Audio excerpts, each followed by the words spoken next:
Congress party का अपना stand है। थोड़ा बहुत नहीं बढ़ा है, 3 गुना बढ़ा है। राहुल जी कहते हैं कि इंडिया की इकोनॉमी डेड इकोनॉमी है।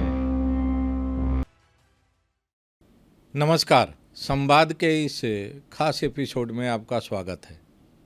आज हमारे खास मेहमान कांग्रेस पार्टी के वरिष्ठतम नेताओं में से एक श्री प्रमोद तिवारी जी हैं। प्रमोद तिवारी जी राज्यसभा में कांग्रेस के उपनेता हैं। उत्तर प्रदेश विधानसभा में 9 बार लगातार मेंबर लेजिस्लेटिव असेंबली का चुनाव जीत चुके हैं। कांग्रेस लेजिस्लेचर पार्टी के लगभग 28 साल तक ये उत्तर प्रदेश विधानसभा में नेता थे और इनका पॉलिटिकल करियर 50 साल से ऊपर का है। इस समय इनके कंधे पर राज्यसभा में कांग्रेस की नीतियों, कांग्रेस के विजन को आगे बढ़ाना है और सत्ता पक्ष के सामने कांग्रेस का जो दृष्टिकोण है राष्ट्रीय अंतर्राष्ट्रीय मसलों पर, उस पर अपनी बात मुखरता से रखना है। आज के इस एपिसोड में और इस डिस्कशन में मैं उनसे यही समझने की कोशिश करूंगा कि क्या वजह है कि कांग्रेस पार्टी के तमाम प्रयासों के बावजूद राज्यसभा के अंदर पार्टी कहें या इंडिया अलायंस कहें उसको कामयाबी नहीं मिल रही है और एनडीए की जो सरकार है वो लगातार अपने पुराने तौर तरीक़ों पर ही आगे बढ़ रही है। प्रमोद जी, आपका स्वागत है। सबसे बड़ा मुद्दा इस समय देश के सामने है प्रेसिडेंट ट्रंप की तरफ से जो टैरिफ लगाने का ऐलान किया गया है। इसके पहले प्रेसिडेंट ट्रंप ने लगभग 29 बार भारत पाकिस्तान युद्ध को लेके अपने सोशल मीडिया अकाउंट पर लिखा और क्रेडिट लेने की कोशिश की और अब टैरिफ को लेके एक घमासान छिड़ा हुआ है और उसको लेके पूरे देश में बेचैनी है, आम लोगों में बेचैनी है, डर है कि हमारी इकोनॉमी का क्या होगा अगर ट्रंप की तरफ से जो टैरिफ लगाने का निर्णय लिया गया है। जिस तरह का दबाव लगातार देखने को मिल रहा है, अगर भारत सरकार उनके सामने झुकती है तो उसका कितना असर हमारे देश के किसानों पर, नौजवानों पर, हमारी फार्मा कंपनियों पर, हमारी जो अलग अलग एंटरप्रेन्योर्स हैं उनके ऊपर पड़ेगा। तो इन सारे विषयों को लेके जो कांग्रेस पार्टी का अपना स्टैंड है, दृष्टिकोण है राज्यसभा के अंदर, वो क्या है? आप लोग किस तरह से अपनी बात रखना चाह रहे हैं राज्यसभा के अंदर और सदन के बाहर भी? देखिए, पिछले 11 साल से मोदी जी जब आए तब भी मैं सदन में था, आज भी हूं सदन में। एक अंतराल में सदन में नहीं रहा। मैंने देखा मोदी जी में 2-3 समस्याएं। एक तो भाषा का ज्ञान न होना, अंग्रेजी का, उसमें बड़ी ब्लंडर कर जाते हैं। दूसरा, उनके लिए देश से बड़ी अपनी तस्वीर चाहते हैं, वो भी लोकतंत्र में। ग्राउंड रियलिटीज है नहीं। आर्थिक क्षेत्र में अगर देखें तो अब तो साफ हो गया। तो आंकड़े बता रहे हैं, सरकारी आंकड़े, कि देश की आधी संपत्ति तो चंद घरानों में, 40-50 घरानों में, और आधी संपत्ति में 140 करोड़ लोग। लघु मध्यम एमएसएमई पूरी तरह बर्बाद हो गया। तो उसी रेशियो में अनएम्प्लॉयमेंट। आए तो मेक इन इंडिया का नारा दिया, मेक इन इंडिया नारा क्या रह गया? Assembly in India. नोटबंदी किया, 99.6% सारा पैसा आ गया। कहाँ गया काला धन? कहा था विदेशों में काला धन वो हम 3 लाएंगे, गुना बढ़ वादा गया। था। कहाँ है वो 11 धन? वर्षों में 3 गुना बढ़ा है। 3 गुना बढ़ा है। थोड़ा बहुत नहीं बढ़ा है, 3 गुना बढ़ा है। तो यानी एक चीज तो मान लें, अगर वो पूरा का पूरा ब्लैक मनी नहीं है तो पलायन तो हो रहा है। भाई जिसको रखना है वो इंडिया बैंक क्या बुरे हैं? इंडिया बैंकों में क्यों नहीं रखा जा रहा है? विदेशों में क्यों रखा जाता है? विश्वास नहीं मोदी सरकार पे। तो अगर आप देखें, नोटबंदी इनकी हिस्टोरिकल ब्लंडर थी, काले धन को सफेद बना दिया। फिर मोदी जी की सबसे बड़ी समस्या ये है कि उनके कुछ गिने चुने लोग हैं, उनको लाभ देने के लिए वो किसी सीमा तक जा सकते हैं। देश, जनता, किसान, मजदूर, सब एक टेरर बना के रखना चाहते हैं अपनी पार्टी में। विपक्ष में भी जो कमजोर पाए थे गिर भी गए, लेकिन अब कुछ चल नहीं रही। आर्थिक स्थिति इन्होंने बद से बदतर कर दी। एक उदाहरण देता हूं मैं, जो सबके समझ में आएगा। मोदी जी क्या कहते थे गुजरात के मुख्यमंत्री के रूप में, कि लगता है रुपया डॉलर के मुकाबले भारत के प्रधानमंत्री की प्रधानमंत्री उम्र की पार। साख गिर रही है, अगर रुपये की साख गिर रही है तो। मनमोहन सिंह जी थे प्रधानमंत्री। मनमोहन सिंह जी की, मैं कह सकता हूं, बौद्धिक चातुर्य, अर्थ का शास्त्री होना कभी नहीं हो पाया। रुपया कभी भी उनकी उम्र के पार तो नहीं गया, लेकिन मोदी जी के उम्र के पार निकल गया। अगर सर्टिफिकेट तो कोई है नहीं इनके पास जो ये बताते हैं, अगर वो माने तो सितंबर में 75 साल के हो जाएंगे। वो आज रुपए है 87 पॉइंट कुछ, आज का बता रहा हूं मैं, 87 पॉइंट समथिंग। तो यानी मोदी जी, आपका फॉर्मूला अगर हम माने तो आपके फॉर्मूले से मैं समअप किए दे रहा हूं आर्थिक नीति कि साख भारत की गिरी आर्थिक, और हम उस फील्ड में भी बकौल आपके, आपकी उम्र से 12 साल ऊपर निकल गया, 12 रुपए ऊपर, 13 रुपए हो गया शाम तक। तो यानी कि तो आपके फॉर्मूले से तो कहा आप ये जा फेल। रहा है कि राहुल जी कहते हैं कि इंडिया की इकोनॉमी डेड इकोनॉमी है। प्रेसिडेंट ट्रंप भी वही कहते हैं कि इंडिया की इकोनॉमी डेड इकोनॉमी है। तो कांग्रेस पार्टी प्रेसिडेंट ट्रंप के स्पोक्समैन के रूप में काम कर रही है भारत में। सूरज इस समय उगा हुआ है, अगर हम कहें सूरज उगा हुआ है, पाकिस्तान में भी लोग कहें सूरज उगा हुआ है, और हमें कह दिया जाए कि हम तो पाकिस्तान की भाषा बोल रहे हैं, तो सच बोलना तो जरूरी है ना।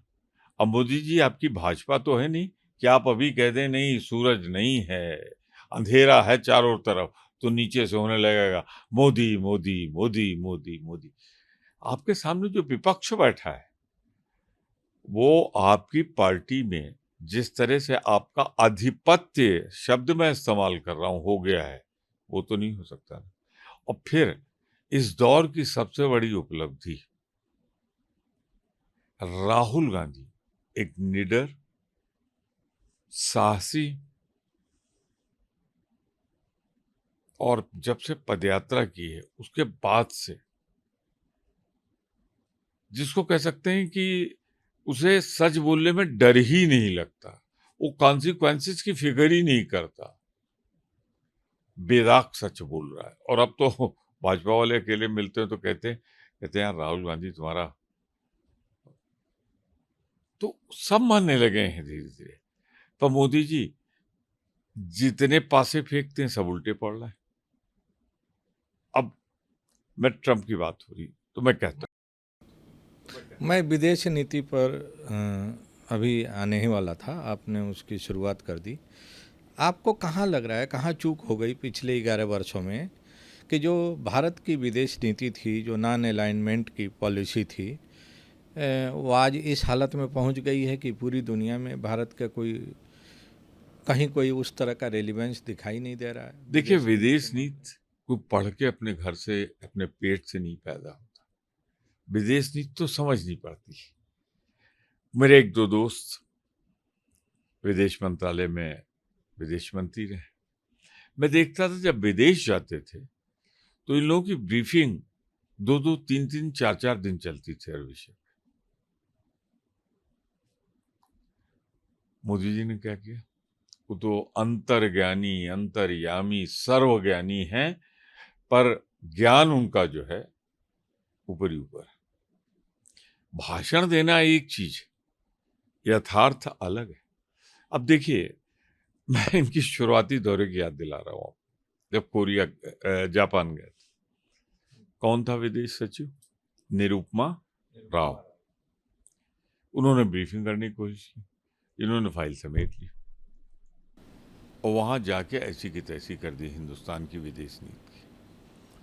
चाहे वो टी पार्टी रही हो, चाहे वो सर्वमान्य सिद्धांत रहा हो कि जब हम विदेश में जाएंगे तो देश की यशोगाथा गाएंगे, देश की आलोचना नहीं करें। अरे साहब, हिंदुस्तान में इतना भ्रष्टाचार था मेरे आने के पहले। अरे साहब, हिंदुस्तान बिल्कुल भ्रष्टाचार की गंगा बह रही थी, जाके अपने देश का कबाड़ा कर दिया।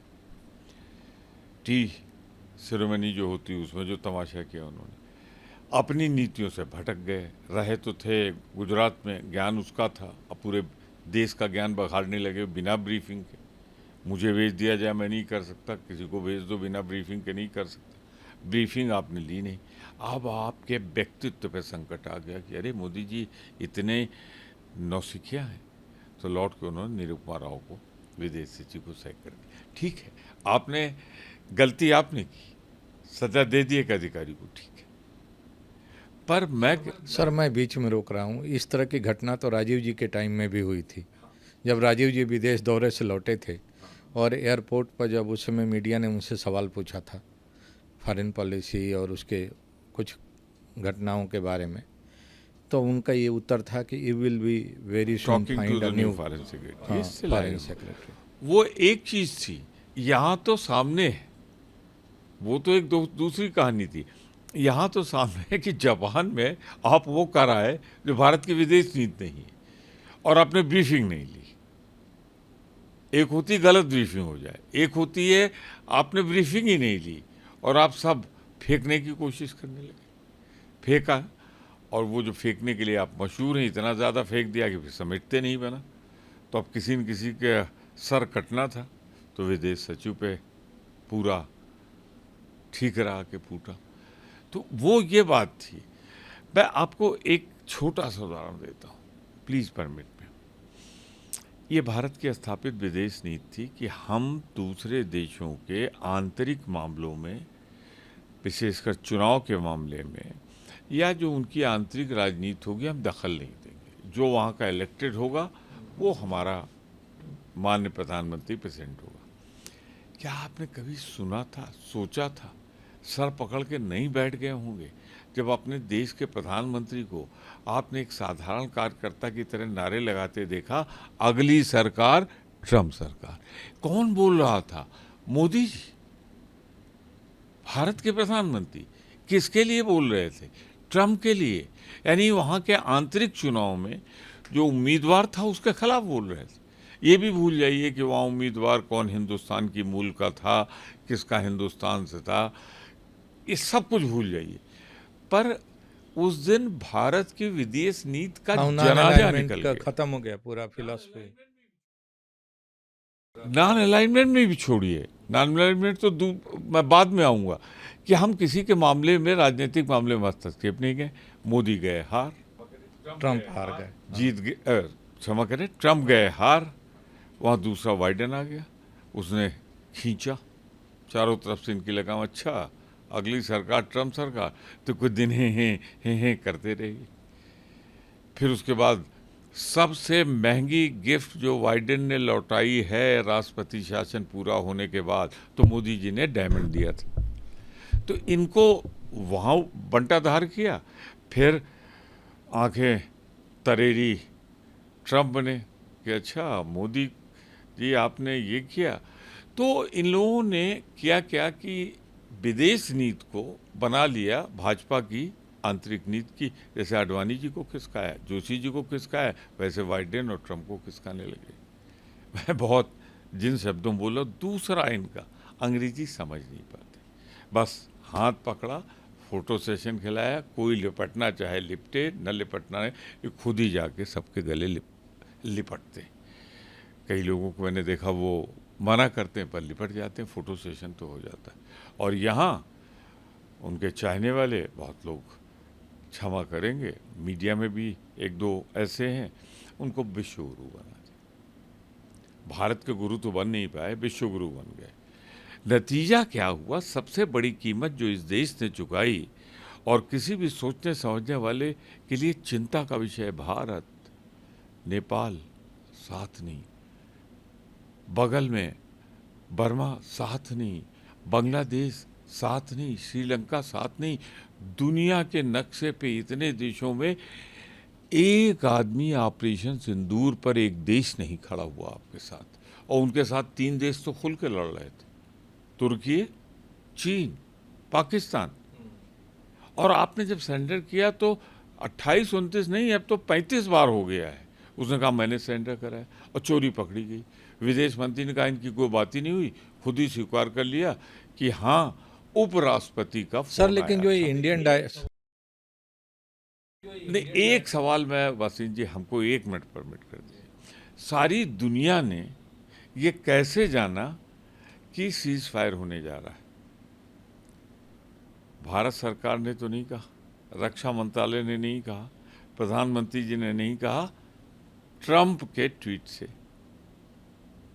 लोगों ने जाना कि अभी थोड़ी देर में 5 बजे यह समय था, सीज फायर होने जा रहा। तो थर्ड पार्टी का जो इंटरवेंशन था, उसने नॉन अलाइनमेंट मूव का जो हमारा संकल्प था, जिससे आज़ाद भारत एक मजबूत भारत बना था, 1947 में गुलामी से निकल के आए थे, हमारे पास क्या था, 103 देशों के नेता बन के हम गए। वारे मोदी जी, ऐसा चौपट किया आपने कि ऑपरेशन सिंदूर के समय एक देश आपके साथ नहीं खड़ा हुआ।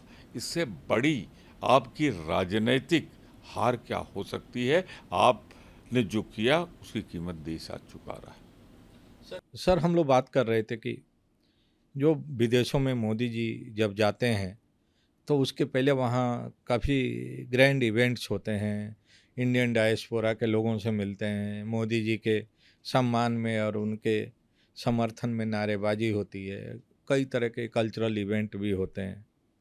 और उसके आधार पर ही दावा किया जा रहा था पिछले लगभग 5-6 वर्षों से कि अब भारत का डंका पूरी दुनिया में बज रहा है और भारत विश्व गुरु हो गया है और मोदी जी विश्व नेता बन के उभरे हैं। तो आपको नहीं लगता है कि उन इंडियन डायस्पोरा के जो कर्ता धर्ता थे, जो आयोजक थे, जो जिनका थॉट था इस तरह के इवेंट ऑर्गेनाइज कराने का, उसकी कोई खास मदद नहीं मिल पा रही है भारत को या मोदी जी को विश्व में अपना डंका बजवाने में? देखिए, पॉलिटिक्स में हूँ, मैं जानता हूँ, माला बंटवा दो, अपना गला लेके उतर जाओ, आपके दिए हुए माले आपके लोग चढ़ा दें, बन गए विश्व गुरु। मोदी जी की यात्राओं में क्या हो रहा है? कहीं आपने इनको खुली सड़क पे यात्रा करते देखा? जब ये उतरते हैं, ठीक है, वही भीड़ जो लाई गई और उसकी 4 गुना भीड़ विरोध कर रही है। जो पुलिस ने रोक रखा है, वहाँ की सुरक्षा कर्मियों ने रोक रखा, ये मोदी जी के साथ हो रहा है। आपने देखी होगी पंडित जवाहरलाल नेहरू की खुली गाड़ी में ऐज़नहार के साथ चले जा रहे हैं, दोनों सड़कों के किनारे लोग इकट्ठा हैं। वो हो रहा था, वो दिन थे। कहीं मोदी जी को आपने किसी सड़क पर भीड़ को वेव करते देखा? दूसरा, अब तो उससे भी बदतर हो गया, हाल के अंदर ये हो रहा है। कारण क्या है कि देश की विदेश नीति के चलते और वायदा खिलाफी के चक्कर, फेंको फेंको, लपेटो तो उसको, लपेट आप पा नहीं रहे हो, फेंकते चले जा रहे हो।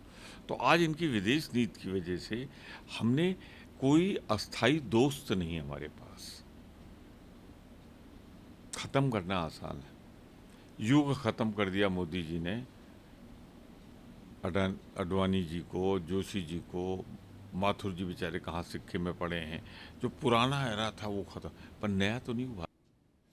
लेकिन ये जो टैरिफ वार हो रहा है, ये इसके पीछे भी क्या हमारी जो विफल विदेश नीति है वो भी उतनी ही जिम्मेदार है, जिससे कि अमेरिका लगातार हावी होता दिखाई दे रहा है भारत पर।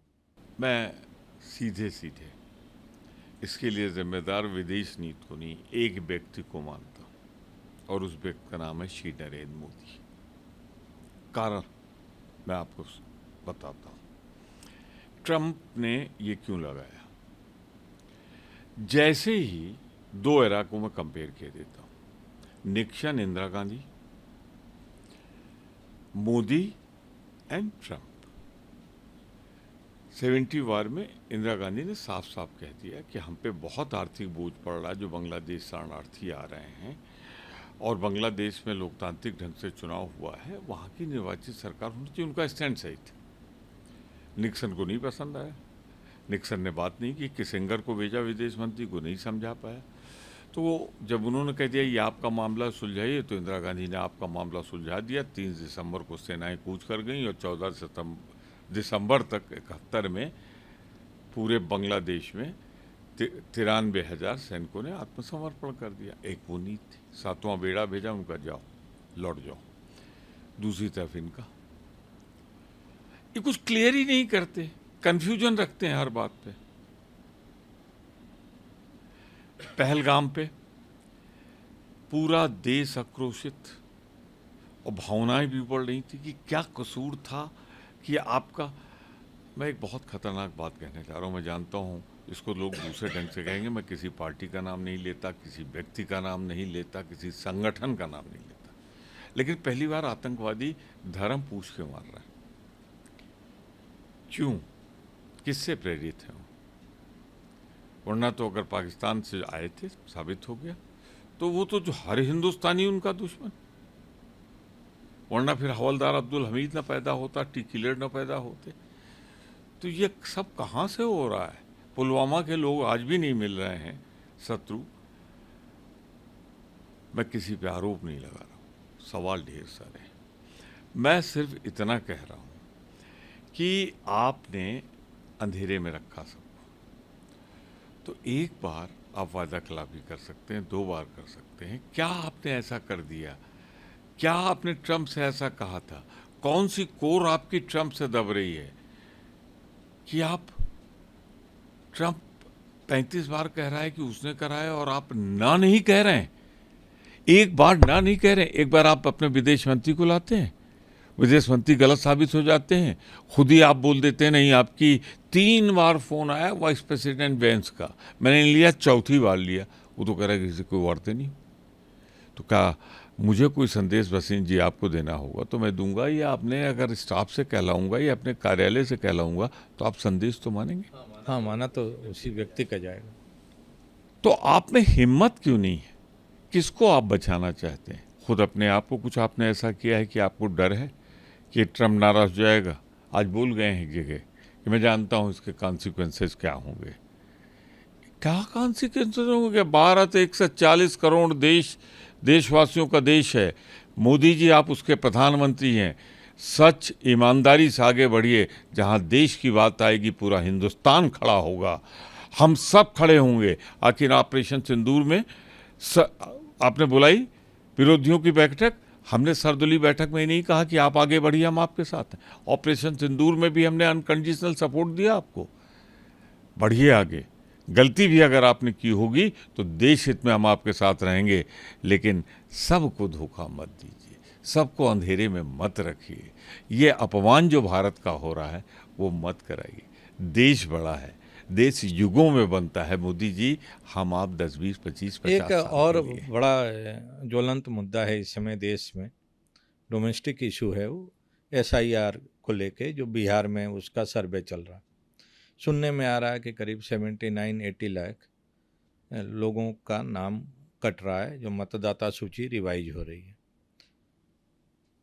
बीजेपी के लोगों का कहना है कि चूंकि इंडिया अलायंस को पहले से अंदाज लग गया है कि आने वाला बिहार का चुनाव वो हारने जा रहा है, इसलिए इस तरह की पेशबंदी हो रही है, जिससे कि पब्लिक में उनके पास एक बहाना रहे बताने का कि हम तो पहले से कह रहे थे कि रिगिंग होगी, बेईमानी होगी। राहुल गांधी जी ने आज एक डेटा प्रेजेंटेशन किया है और उसमें उन्होंने ये बताने की कोशिश की है कि किस तरह से निर्वाचन आयोग बीजेपी के साथ मिलके पहले महाराष्ट्र में और अब बिहार में तैयारी कर रहा है बीजेपी को जिताने के लिए। आपको लग रहा है कि इस तरह का संभव है कि कोई, आप तो पार्लियामेंट्री डेमोक्रेसी में 50 साल से हैं और लगातार चुनाव जीत रहे हैं, आप तो कभी हारे ही नहीं। आज आज मैंने बहुत गौर से राहुल गांधी को सुना, एक एक शब्द, एक एक साक्ष्य सुन के। ये दो तरफा मार है। 65 लाख का फिगर आ गया है कि 65 लाख बिहार में वोट कम करिए। जरा पिछला चुनाव बिहार का देखिए, दिन में तो जीत रहा था गठबंधन, शाम और रात होते होते 3-4 सीटों, 5 सीटों, 6 सीटों में जो गड़बड़ियां हुई, उससे नीतीश बाबू फिर असेंबली के चुनाव की बात कर रहा हूँ, हुआ, याद करिए। और फिर पुराना दोस्त हैदराबादी काम आ गया, उसके एमएलए बन गई। पहले तो उसने वोट काटा, कई एमएलए की सीट हराई और फिर दे दिया नीतीश बाबू। इसमें दो तरफा खेल है। एक तरफ तो सबको मालूम है ये वोट संभावित है गठबंधन का, कांग्रेस राजद गठबंधन का, लालू जी का। और दूसरी तरफ ये भी मालूम है कि बीजेपी को ये वोट नहीं मिलने वाला। तो पहले तो उनके नाम हटाए जा रहे हैं, वो बैकवर्ड हैं, शेड्यूल कास्ट हैं, अल्पसंख्यक हैं, और वो सवर्ण है जो गरीब है। दूसरी तरफ उसमें जो वोट जोड़े गए हैं, आज एक बेंगलोर का उदाहरण दिया है, हजारों वोट एक जगह, एक 10x10 के कमरे में 80 वोट। तो आज तो राहुल गांधी ने, जो मैं कहता था, पॉलिटिकल धमाका कर दिया है। उन्होंने उदाहरण के साथ, सबूत के साथ सब पेश कर दिया। अरे इलेक्शन कमीशन को सिर्फ चुनाव निष्पक्ष नहीं कराना है, बल्कि चुनाव को निष्पक्ष दिखना भी चाहिए। और इन आंकड़ों के बाद चुनाव निष्पक्ष कहाँ रहा? असेंबली में क्या रिजल्ट आ रहा है? पार्लियामेंट में जिसमें सर्वप्रतापी मोदी जी के नाम पे महाराष्ट्र में चुनाव हो रहा था, क्या दुर्दशा हुई भाजपा शिवसेना की। और जब बात आई असेंबली की, तो फिर क्या हुआ? और असेंबली में जितने सब मिलकर लड़ रहे थे, सबको फायदा नहीं हुआ। फायदा उन 1 करोड़ वोटों का सिर्फ भाजपा को हुआ।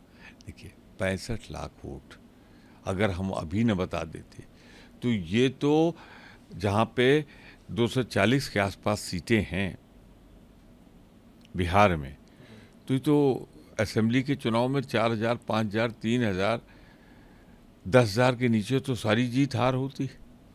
10,000 के ऊपर तो कम जाते हैं। तो आपने तो 65 लाख वोट करके हमको क्रिपल किया है पूरी तरीके से। हमारा वोट काटा और अपना वोट बढ़ाया। लाखों वो मतदाता हैं जो हर जगह बढ़ गए। एक कमरे में 10x10 के, ये कमरा तो उसका 3 गुना बड़ा है, 80 वोट, 1,000 वोट एक 3 कमरे के घर में। सब तो सबूत रख दिया सामने। चीज चोरी नहीं तो डकैती है। और इलेक्शन कमीशन खामोश। सुप्रीम कोर्ट ने भी आज कहा है 65 लाख कौन से, बताना पड़ेगा। कल उनकी जो टिप्पणी आई है, कह रहे थे साहब इस आधार कार्ड के लिए महाभारत हुआ है। आधार कार्ड को माना गया था कि मोदी जी की सरकार में ये जहां दिखा दो। एक बार मैंने डाटा एक होटल में, रुके होंगे कहीं, कमेटी गई थी, तो एमपी वाला कार्ड जो था पीएस, उसने दिखा दिया। कहा नहीं साहब आधार कार्ड चाहिए, यानी एमपी कार्ड से बड़ा आधार कार्ड माना। खैर वहाँ जो लोग थे उन्होंने डांटा, तो उसने एमपी कार्ड, कहना साहब मैं पहचानता आपको हूँ, लेकिन यहाँ आधार कार्ड के साथ फोटो, आधार कार्ड के साथ फोटो देनी। तो आधार कार्ड तो मेंबर पार्लियामेंट कार्ड के ऊपर आप रख रहे हैं।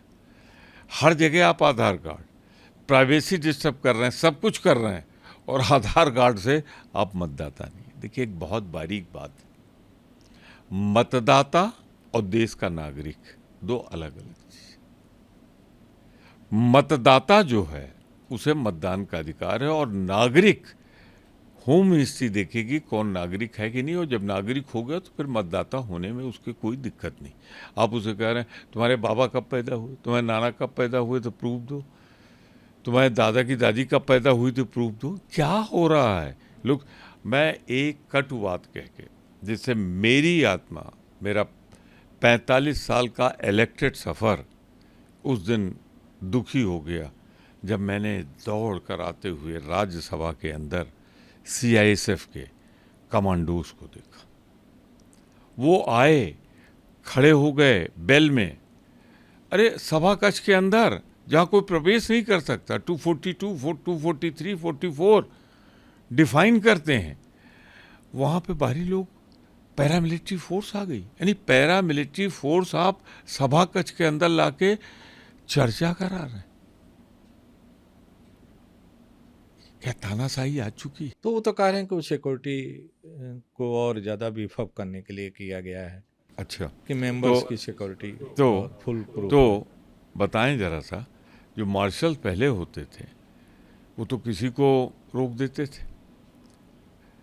आपको उन मार्शल पे भरोसा नहीं रहा जो सिविलियंस, आप कमांडोज लाएंगे, सेंट्रल इंडस्ट्रियल सिक्योरिटी फोर्स के वेल ट्रेन कमांडोज जो एयरपोर्ट पे पोस्ट होते हैं, सेंसिटिव जगहों पे पोस्ट होते हैं। अब मैं देख रहा था एक हमारी एमपी उलझ रही थी, दो महिला एमपी, उनको पुरुष एमपी अंदर कर रहे थे। कहाँ पहुंचा दिया आपने लोकतंत्र को, कहाँ पहुंचा दिया सभा भवन को?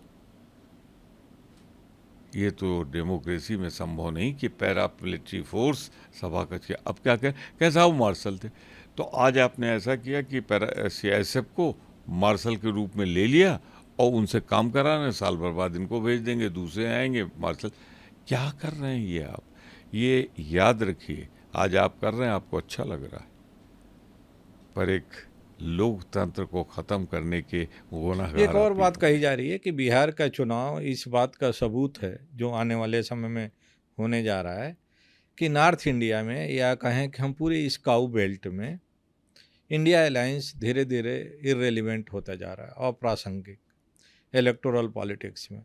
पहले मध्य प्रदेश हारे, राजस्थान हारे, हरियाणा हारे, महाराष्ट्र हारे, उत्तराखंड हारे, यूपी हारे, और फिर बिहार हारने जा रहे हैं। और इसलिए ये सारे बतंगड़ खड़े किए जा रहे हैं, ये नैरेटिव नया तैयार करने की कोशिश हो रही है और इलेक्शन कमीशन के जरिए ये जताने की कोशिश हो रही है कि नहीं, हम चुनाव सही तरीके से लड़ रहे हैं, हमको गलत तरीके से हराया जा रहा है, जनता हमको नहीं हरा रही है। देखिए, मैं इस बात को यहाँ कंक्लूड करता हूँ, बिहार हम जीतेंगे इनकी लाख बेईमानी के बाद। ज़बरदस्त एंटी इनकम्बेंसी है। बीजेपी के लोग जब नीतीश बाबू हमारे साथ आ गए थे तो कहते थे अचेतन, वो तमाम कहानियाँ थी, नहीं कहना चाहिए नीतीश बाबू के लिए, भाजपा वाले कहते थे। तो वहाँ की जनता ने मन बना लिया है, वहाँ आएंगे हम लौट के, कांग्रेस आरजेडी गठबंधन और लोग जो साथ हैं। जहाँ तक बात काउवेल्ट की बात है, हरियाणा हम जीत चुके थे, बेईमानी से हराए गए। अब अगर हमने ये सारे मुद्दे उठा दिए हैं तो याद रखिएगा, क्रांति बिहार से होती है, चाहे अंग्रेजों के खिलाफ हो चाहे हमारे खिलाफ हुई हो। मोदी सरकार के खिलाफ शांतिपूर्ण लोकतांत्रिक क्रांति बिहार की धरती से फिर उठेगी, नॉर्दर्न बेल्ट से फिर उठेगी, उत्तर प्रदेश से।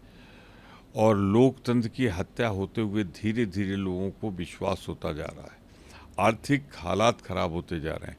मेरी भविष्यवाणी है, नोट कर लीजिए, युवा बेरोजगार निराश मोदी से छला गया, युवा ही मोदी सरकार के पतन का कारण बनेगा। और वो जो लोकतांत्रिक क्रांति होगी देश में मोदी के विरोध में, वो इस देश का मुकद्दर बदलेगी, देश और की उसकी लोकतंत्र अगुवाई को बिहार फिर से करेगा। स्थापित।